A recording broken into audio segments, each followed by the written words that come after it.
எல்லாருக்கும் வணக்கம். நம்ம புதுசாக பார்த்திங்கன்னா நம்ம வீட்டுக்கு புது வரவாக இந்த 4 ஆடும் வாங்கியிருக்கோம். ஸோ 2 பொட்டை ஆடு 2 கெடா ஆடு வாங்கியிருக்கேன். வெளியே தண்ணி குடிச்சிட்டு நின்றுட்டு ரெஸ்ட் எடுக்கிறாங்க. நிற்கிறேன் ஒரு இருக்குது. அதுவுமே எப்படியும் ஒரு நாள் பல இடத்த நடத்திக்கிட்டே இருக்கோம்.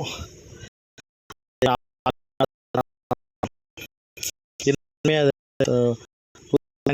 கத்தி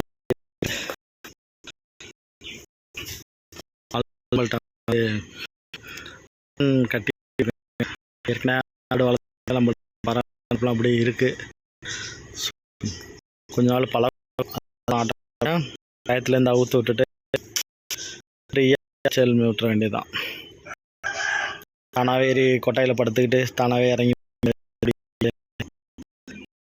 நம்ம வந்து